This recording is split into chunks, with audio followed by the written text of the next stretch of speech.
So I'm driving through Donnybrook, and it's not a town I know that much about. It's a place I've driven through on the way to Bridgetown or Manjimup or turn right onto Nannup.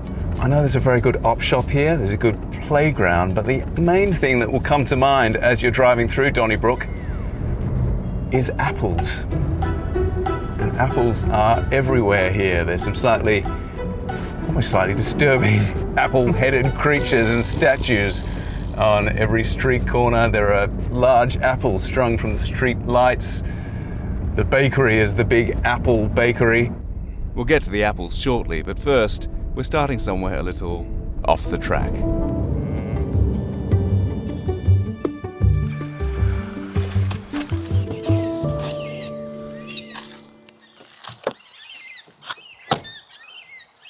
So this is Frog's Hollow.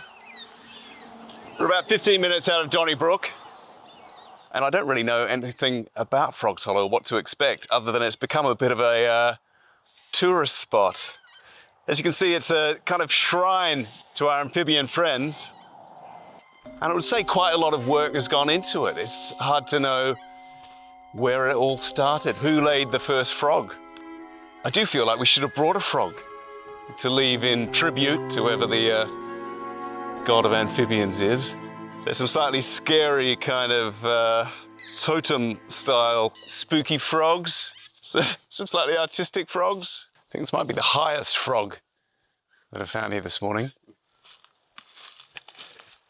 There seems to be the sort of frog altar. Presumably this is where you leave your frog tribute when you come to visit. I'm starting to feel slightly worried that we didn't bring one. Is it safe to leave Frog Hollow without leaving a frog behind?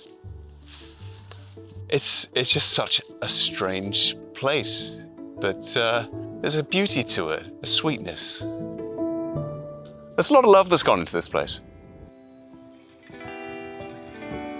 We've done Frog Hollow, so it's on to Sheehan's farm, where I'm hoping to pick some apples.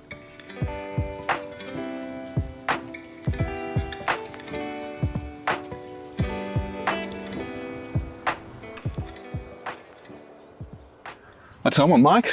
Hi Mike, how you going? Good, nice to meet you. Yeah, same here. So I've come looking for apples, but we've got plums.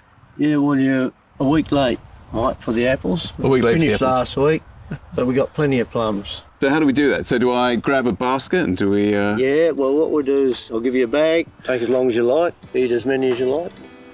Sounds good to me. Should we go have a look at what's on offer? So these are the plums here, just pick what you like. And they're good to eat off the bush? Yeah, they're lovely. Every plum I eat's good because I just know what's a good plum. It's just instinct. Yeah. So if I'm wanting to pick the perfect plum, which one are you going for? With these plums, each variety is a little bit different, but any fruit that's getting plenty of sun has plenty of sugars and generally a darker colour or a brighter colour. So with these plums, they're a dark plum. I'd get one that's a bit exposed, pretty black all the way around. Okay. My eye was drawn to this one. Yeah. All right. Right. So it's firm. That's the perfect one. That's perfect. Nice bit of tartness, but it's sweet. I can see that it's not quite as yellow as mine inside. Oh, it's got that crunch though, which you don't usually get in a plum.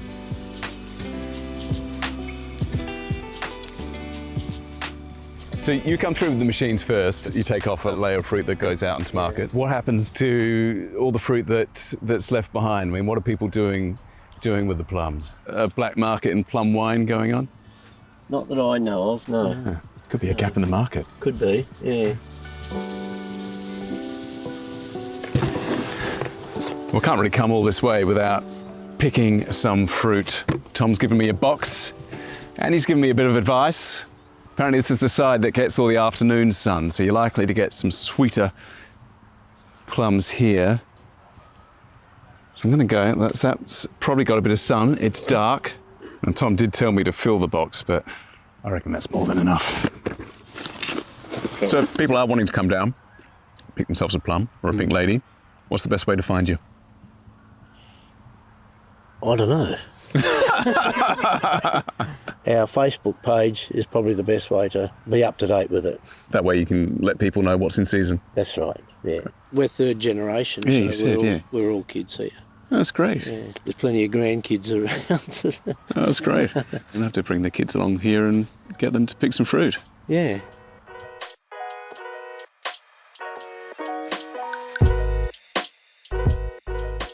This is the Donnybrook Apple Fun Park, and it's one of the main reasons that we've stopped off in Donnybrook over the years as we're driving through. It's a great place for a pit stop.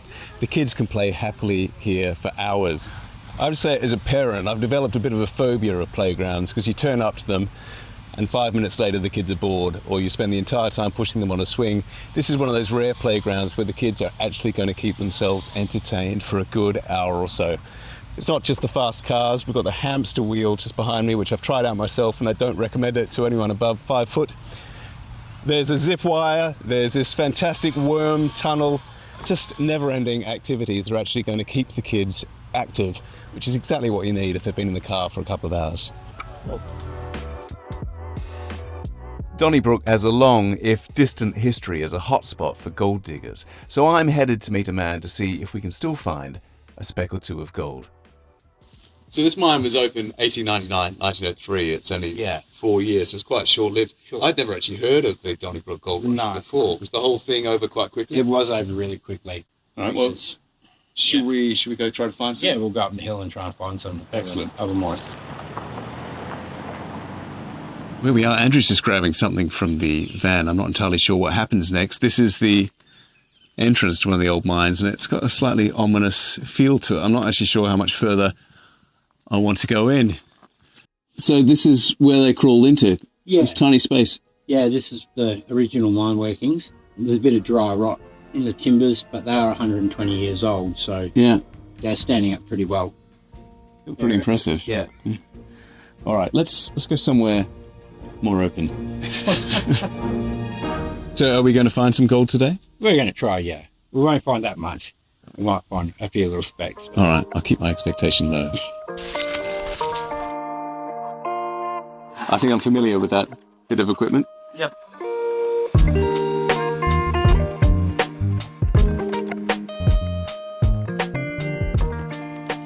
So, is any of this actually specialised equipment? I mean, this is obviously a kitchen sieve. This is a special pan. Yeah. Back pans, but sieves, kitchen sieves are usually pretty good. All right, dustpan and broom, kitchen sieve. Okay, and then just throw that into the water. I feel like we're making cake mix here. This is Mud pies. Yeah, very familiar to me. So how much gold is there at the bottom of this tub here? None, because I tipped it all out the other day. Oh, right. That's in the pile of mud down there. You get rid of the mosquitoes before you got here. Oh, it was very thoughtful, thank you. The movement you're looking for, Myke, is just to roll. Imagine you're rolling a marble. Gold will be the last thing to move. You can spot little tiny specks based on its behaviour rather than its colour. Well, Andrew, thank you for my first speck of gold. My pleasure, Myke. Very special occasion. Thank you for the tour. If anyone else is wanting to come and find their first speck, what's the best way for them to find you? Is to follow me on Facebook on Donnybrook Gold. Thank you, Andrew. My pleasure. That was great. This next stop does appeal to a particular area of interest. We're on our way to the Oakway Estate. We're going to meet the owners, Ria and Wayne, who are opening up especially for us. Hi, I'm Myke. Hi Myke, I'm Ria. Welcome to Oakway Estate. Thank you, Ria. It's great to be here. I mean, one of the first things that obviously I noticed driving in was you're quite tucked away here. It's still, it feels restful in a way that often these cellar doors don't, I think. And how long have you been here? Well, we've lived here for 33 years and we opened the cellar door 14 years ago. And how long between planting the first vines and getting your first bottle? Our very first vintage was Shiraz and we did that in 2002. We're actually moving now more towards growing alternative varieties or varieties that you don't find commonly in Australia. Okay. So we've got one variety in particular that we believe we might be the only commercial growers in Australia of that grade. Is that part of the ethos of Oakway Estate to do something a little different? Yes, it is. Yes, we don't want to do mainstream stuff. We don't want to be like everybody else. And it gives people a reason to come here. Now, if you want to taste a Shiraz, in Australia, you have to come here. It's the only place you can do it. The one I was talking about is actually this one here, which is the Shiraz. Oh, very nice. So a German wine. But as you can see, we also do other ones. We've got Vermentino, which comes from Sardinia.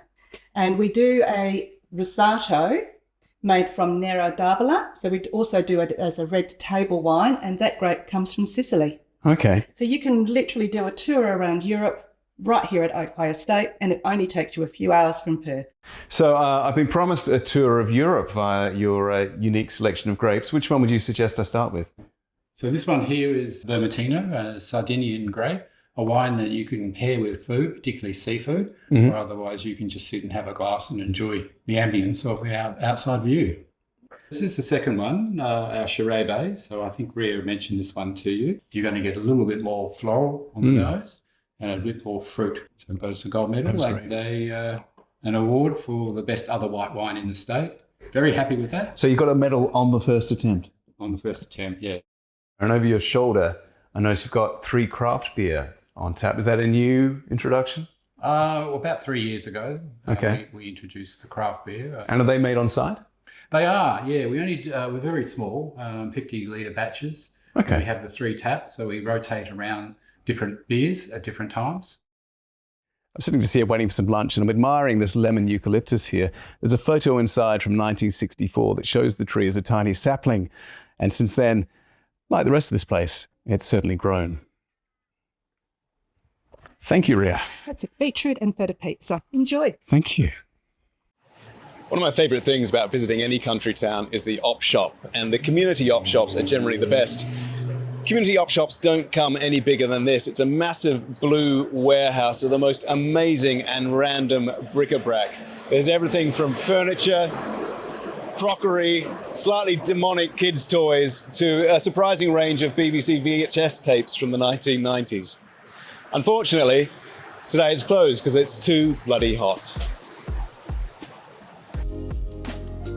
Artisans is part of the Donnybrook Arts and Craft Group, and so all artists in here are members of the Donnybrook Arts and Craft Group. It's been around for nearly 50 years, and the Artisans shop has been going for 6.5 years.